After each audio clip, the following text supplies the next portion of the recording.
Auswandern nach Thailand. Hallo liebe Zuschauer, hier ist Jutta Martin und heute in diesem Video geht es um das Auswandern meines Lieblingsnachbarn Norbert nach Thailand.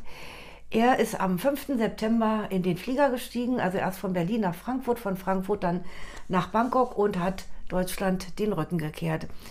Es war schon lange sein Traum, sein Wunsch, sein Lebensabend in Thailand zu verbringen. Er war in jungen Jahren viel gereist. Er war 7-mal in Indien, wo es ihm sehr, sehr gut gefallen hat. Er hat auch viele Monate in Australien gewohnt. Aber als er 1991, also vor 30 Jahren, das erste Mal in Thailand war, ließ ihn dieses Land nicht mehr los. Und seitdem schlägt eben sein Herz für Thailand. Wie gesagt, über 20 Mal besuchte er dieses Land und davon auch mehrmals 3 Monate am Stück. Und das kann ich auch jedem immer nur empfehlen, der sich mit dem Gedanken trägt, auszuwandern, wirklich längere Zeit in dem Land zu bleiben. Ja, schauen wir uns mal an, was Norbert so alles erlebt hat und wie das mit der Einreise nach Thailand ist. Ohne Visum darf man sich 30 Tage in Thailand aufheben, plus Verlängerung. Und wegen der aktuellen Situation sind es 30 Tage plus eben diese 2 Wochen Quarantäne plus Verlängerung. Und innerhalb eines halben Jahres dürfen es nicht mehr als 90 Tage sein, wenn man über den Luftweg einreist. Reist man über den Land- oder Seeweg ein, darf man sogar nur 2-mal im Kalenderjahr für jeweils 30 Tage plus eben diese 2 Wochen Quarantäne einreisen. Länger kann man natürlich mit einem Visum bleiben. Und Norbert hat ein Jahresvisum beantragt, ein Non-Immigrant-Visum OA für 1 Jahr. Das Non-Immigrant-Visum hat ihn 175 € gekostet. Also er hat das in Berlin bezahlt bei der Königlich Thailändischen Botschaft. Der Preis kann natürlich variieren. Also er hat 175 € bezahlt und dieses Visum berechtigt für einen Aufenthalt von 365 Tagen. Alle 90 Tage muss sich der Inhaber des Visums beim Immigrationsbüro in Thailand melden und dann kann dieses OA-Visum jeweils um 1 Jahr verlängert werden. Das machen auch sehr viele. Ein Non-Immigrant-Visum ist ein Nicht-Einwanderungsvisum. Es dient also nicht touristischen Zwecken und auch nicht der Einwanderung. Das Non-Immigrant-Visum OA nennt sich auch Long Stay, also länger bleiben Jahresvisum, ist ausschließlich Rentnern vorbehalten und kann ab dem 50. Lebensjahr beantragt werden. Man kann es nur bei der Königlich Thailändischen Botschaft in Berlin oder beim thailändischen Generalkonsulat in Frankfurt am Main beantragen. Das ist noch dieses Non-Immigrant-Visum OX, das gilt für 5 Jahre. Der Unterschied zwischen OA und OX ist hauptsächlich bei den finanziellen Mitteln, aber darum geht es heute nicht. Und es geht auch nicht um eine Daueraufenthaltsgenehmigung. Dazu muss man viele, viele Jahre durchgängig im Land gewesen sein. Man muss die thailändische Sprache sprechen. Man muss verheiratet sein oder in ein thailändisches Unternehmen investiert haben und. Also es geht da nicht um diese Daueraufenthaltsgenehmigung. Es geht um dieses Rentnervisum eigentlich. Ja, und aktuell ist es generell so, egal aus welchem Land und wie lange man einreisen will, jeder muss nach der Einreise auf eigene Kosten 14 Tage lang sich in Quarantäne begeben und zwar in ein staatlich zugelassenes Quarantänehotel. Das muss auch vorher alles bezahlt werden und nachgewiesen werden und auch bei der Botschaft vorgelegt werden. Ja, dann müssen alle Einreisenden aller Nationalitäten ein T8-Formular ausfüllen. Es nennt sich Health Declaration, also Gesundheitserklärung. Und ja, ist eine thailändische Gesundheitserklärung, die zu den Reisedokumenten gehört. Eine Visaverlängerung kann man dann bei der thailändischen Einwanderungsbehörde beantragen. Ja, was muss man nun veranlassen, um so ein Non-Immigrant-Visum zu bekommen? Wer ein Rentnervisum beantragt, um dauerhaft in Thailand leben zu können, muss natürlich finanzielle Mittel in bestimmter Höhe nachweisen. Entweder hat man ein Monatseinkommen von 65.000 Baht oder alternativ 800.000 Baht auf ein Konto als Rücklage. Und das muss man natürlich nachweisen. Also aktuell bekommt man für 1 € 38,60, 38,80 Baht. Das bedeutet, wenn man das jetzt umrechnet, dass man entweder so knappe 1.700 € Monatseinkommen haben muss oder aber eine Rücklage von mindestens 20.000 €. Rentenzahlungen nach Thailand werden in der Regel nicht gekürzt. Einmal im Jahr muss man allerdings an die Deutsche Rentenversicherung eine sogenannte Lebensbescheinigung schicken. Ich habe hier das Formular, das blende ich mal kurz ein. Das ist in Deutsch und in Thailändisch. So, dann kommen wir mal zur Krankenkasse. Ich hatte schon kurz erwähnt, dass man die ein Jahr im Voraus bezahlen muss. Also für die Beantragung des Visums muss man eine Krankenkasse nachweisen und für ein Jahr im Voraus bezahlen.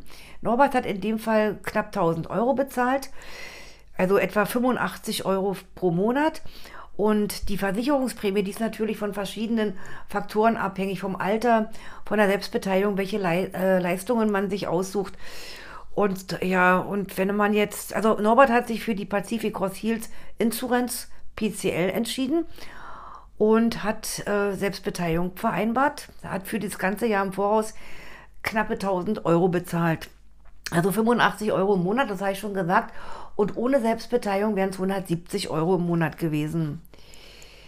Ja, und es gibt da auch noch andere Versicherungen, zum Beispiel die Hanse Merkur, aber manche sind nur auf 5 Jahre begrenzt oder bis zum 74. Lebensjahr. Also wenn Sie sich für eine Krankenversicherung interessieren, dann müssen Sie selber recherchieren. Ich kann Ihnen nur sagen, eben die Pacific Cross, die hatte sich Norbert ausgesucht. Ja, dann muss man natürlich ein polizeiliches Führungszeugnis vorlegen, Kontoauszüge, Einkommensnachweise, ein Gesundheitszeugnis. Man muss zweimal immunisiert sein, sonst kommt man gar nicht erst in die Botschaft rein. Und dann braucht man natürlich einen PCR-Test für den Flieger. Ja, was musste mein Nachbar Norbert noch alles veranlassen? Also er musste sich beim Einwohnermeldeamt abmelden, bei der Krankenkasse abmelden, die Wohnung rechtzeitig kündigen, GEZ kündigen, das Auto verkaufen, den Termin bei der Botschaft vereinbaren, Hin- und Rückflug buchen. Das ist ganz wichtig, also man kann nur Hin- und Rückflug buchen. Man kann den Rückflug natürlich jederzeit später umbuchen. Das ist gar kein Problem. Dann brauchte er eine App für die Kommunikation mit dem Hotel, musste er aufs Handy laden. Und eine App für die Kommunikation mit dem Krankenhaus. Also 2 Apps musste er vorher hier schon zu Hause laden. Ja, Hotel wegen 14 Tage Quarantäne ist wegen vorgeschrieben, das habe ich vorhin schon mal kurz erwähnt. Die App muss vorher aufs Handy geladen werden und für die ersten 3 Tage nach der Einreise muss man schon von Deutschland aus das Essen vorbestellt und auch bezahlt haben. Also Breakfast, Lunch und Dinner, Frühstück, Mittag, Abendbrot. Für 3 Tage musste Norbert schon hier in Deutschland vorbestellen und bezahlen und auch den Zahlungsnachweis bei der deutschen Botschaft vorlegen. Ja, der Schriftwechsel mit dem Hotel in Thailand ist in Thailändisch und Englisch. Nun gucken wir mal weiter. Was habe ich hier noch auf meinem Zettel? Ja, einen persönlichen Termin bei der Königlich Thailändischen Botschaft in Berlin, Euro gekostet. Aber das kann natürlich auch variieren. Ich stelle mal den Link von der Königlich Thailändischen Botschaft hier unter diesem Video zur Verfügung. Wenn Sie da mehr drüber nachlesen wollen, klicken Sie einfach auf den Link und dann landen Sie bei der Königlich Thailändischen Botschaft in Berlin. Schauen wir uns mal an, was es mit der Rente so gibt.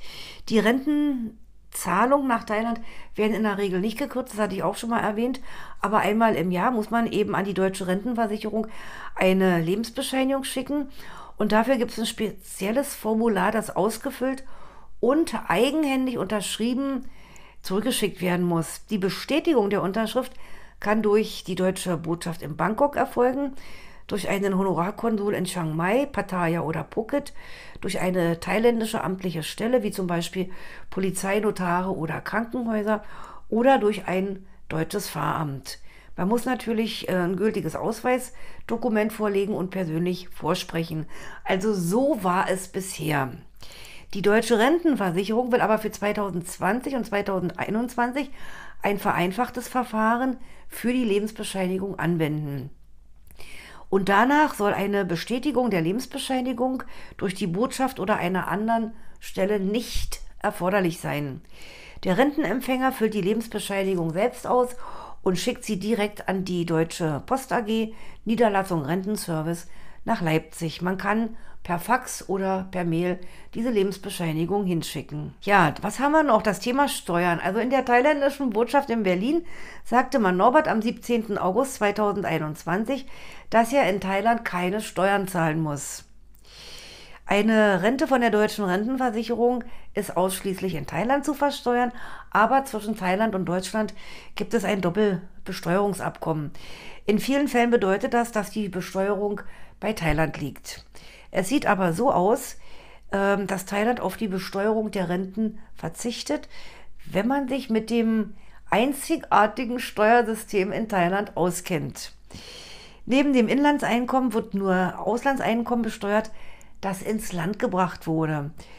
Entscheidend dabei ist, dass nur das Auslandseinkommen versteuert werden muss, das im gleichen Jahr ins Land gebracht wird.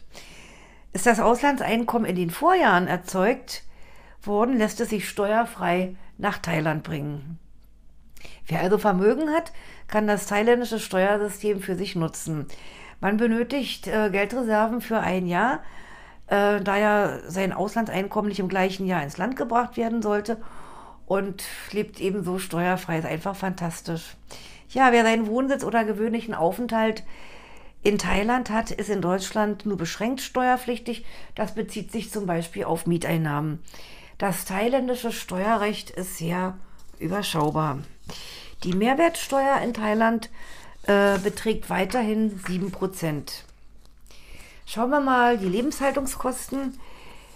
Ja, Lebenshaltungskosten hängen wie in jedem Land natürlich unheimlich von den persönlichen Bedürfnissen ab. Ja, also wer eher spartanisch lebt, der kommt in Thailand mit 600 Euro über den Monat, und wer gerne essen geht oder Bars besucht oder Ausflüge macht, eine Putzfrau beschäftigt und eben höhere Ansprüche hat, der muss schon mindestens 900 bis 1000 oder noch mehr Euro im Monat zur Verfügung haben. Wenn man zum Beispiel in ein deutsches Restaurant essen geht, ist das wesentlich teurer. Ich zahle in Thailand für einen Schnitzel umgerechnet 5 bis 7 Euro und für ein thailändisches Essen 1 bis 2 Euro. Ja, denn in Thailand gibt es gegenwärtig einen unheimlich großen Markt an Wohnungen. Es stehen sehr, sehr viele Wohnungen wegen der Pandemie leer, und dadurch kann man auch sehr, sehr günstig mieten. Also Norbert sagt, man muss als Rentner gut überlegen, ob man kauft oder mietet, weil man es eigentlich nicht mehr schafft, die Immobilie in Anführungsstriche abzuwohnen. Er empfiehlt zu mieten. 95% der Wohnungen in Thailand sind möbliert, die sind ausgestattet mit Bett, mit Schränke, mit Couch, mit Arbeitsplatz, mit Stuhl, mit Smart TV, also mit Internetzugang, mit Waschmaschine und was man so alles braucht. Und da ist das eigentlich okay, wenn man mietet, und ja, wenn man weiterziehen will, hat man eben nur seine Koffer zu mitnehmen. Ganz wichtig ist vielleicht der Hinweis, dass Haustiere in Thailand in Wohnungen generell nicht erlaubt sind. Wer also auf seinen Hund oder seine Katze nicht verzichten möchte, der kann das nur im eigenen Haus mit Grundstück machen. Ja, dann nochmal kurz zur Krankenversicherung wollte ich noch was sagen. Und zwar für dieses Non-Immigrant-Visum OA muss man die Krankenversicherung für das komplette Jahr im Voraus bezahlt haben. Das habe ich schon erwähnt. Innerhalb des Jahres kann man dann natürlich den Vertrag mit der Krankenversicherung auch ändern oder kündigen oder sich eine andere Krankenversicherung suchen. Das hat Norbert jedenfalls vor. Er hat jetzt die Pacific Cross für ein Jahr im Voraus bezahlt mit einer relativ hohen Selbstbeteiligung und will sich jetzt innerhalb des nächsten Jahres in Ruhe damit beschäftigen und mal schauen. Also für eine sehr gute Krankenversicherung sind monatliche Beiträge von 150 bis 200 Euro üblich. Das deckt sich mit dem, was ich vorhin sagte. Norbert hat mit Selbstbeteiligung 85 Euro bezahlt und ohne wären es 170 Euro. Also 150 bis 200 Euro im Monat. Thailand bietet ein exzellentes Gesundheitssystem, allerdings nur in Privatkliniken. Ja, schauen wir uns noch mal die beliebten Ziele an in Thailand. Also eigentlich sind in Thailand die Renten am ganzen Land verteilt, ja. Es gibt aber trotzdem bevorzugte Ziele für Auswanderer. Das sind Phuket, Krabi oder Koh Samui im Süden von Thailand, aber auch der Badeort Pattaya am Golf von Thailand. Und einige zieht es dennoch nach Udon Thani im Nordosten an der laotischen Grenze, weil dort kaum Tourismus ist. Und andere wiederum bevorzugen ja Hua Hin südlich von Bangkok oder Chiang Mai im bergischen Norden. Also ich persönlich war zweimal in Thailand, das ist schon eine Weile her. Einmal mit meinem Mann im Rucksackurlaub, da sind wir von Bangkok aus, also wir haben nur den Flug gebucht und haben gesagt, wir entscheiden vor Ort. Wir sind dann von Bangkok nach Hua Hin, von Hua Hin nach Phuket, von Phuket nach Koh Samui und von Koh Samui dann wieder zurück nach Bangkok. War eine sehr schöne Reise. Und dann waren wir nochmal 2010 auf Phuket gewesen. Nach dem Tsunami, da hatte sich sehr, sehr viel verändert. Aber auf jeden Fall weiß ich, dass in Thailand die Leute sehr, sehr freundlich sind. Die leben im Hier und Heute und das Essen ist saulecker. Also ich mag diese thailändische Küche und mache auch zu Hause manchmal thailändische Gerichte. Ja, was möchte ich noch sagen? Der Norbert, der ist am 5. September, das war ein Sonntag, ist er von Berlin nach Frankfurt, von Frankfurt nach Bangkok, kam am 6. September in Bangkok an, das war dann der Montag und musste sich 14 Tage in Quarantäne begeben und durfte in diesen 14 Tagen das Hotelzimmer nicht verlassen. Vor die Tür bekam er sein Frühstück mit der Armbrot gestellt, es wurde kurz geklingelt und abends musste er das Einweggeschirr in eine spezielle Plastiktüte machen und wieder vor die Tür stellen. Vor der Abreise hieß es, er darf 1 Stunde am Tag sich im Hotel bewegen. War nicht, er durfte das Zimmer nicht verlassen. Er hatte aber zum Glück ein sehr schönes, großes Zimmer und auch ein breites Fenster. Kein Balkon, aber konnte schön lüften. Dann musste er nochmal am Freitag zum Test. Am Samstag hat er das Ergebnis erfahren, es war negativ. Und heute früh so gegen 7:30 Uhr unserer Zeit, in Thailand sind sie in Bangkok 5 Stunden voraus. Nach unserer Zeit, also 7:30 Uhr, ist er in das Taxi gestiegen nach Phuket und hat auch von unterwegs sich kurz gemeldet und ist letztendlich fündig geworden. Also es ist nicht so üblich, dass man vorher in Thailand irgendwo was bucht. Man fährt einfach hin. So habe ich das damals mit meinem Mann auch gemacht.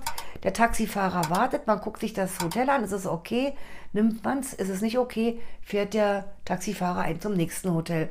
Und so hat es Norbert auch gemacht und ist heute angekommen. Er hat schöne Bilder geschickt von seinem ersten Essen, thailändischen Essen in Freiheit, wie er so schön geschrieben hat. Und und genießt jetzt sein Leben. Heute ist der 20. September 2021. Ich muss noch mal darauf hinweisen, dass sich gerade in Thailand sehr schnell und sehr oft was ändern kann.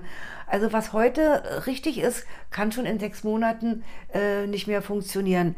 Deswegen, also man muss sich wirklich immer aktuell informieren. Ansonsten danke ich Ihnen fürs Anschauen. Wenn Sie Fragen haben, lassen Sie mich das in den Kommentaren wissen. Und ja, vielleicht schlägt Ihr Herz auch für Thailand, denn wagen Sie ruhig den Schritt. Es ist ein bisschen, Papierkram aufwendig, aber unterm Strich lohnt es sich für viele, wenn Ihr Herz für Thailand schlägt. Alles Gute, Jutta Martin.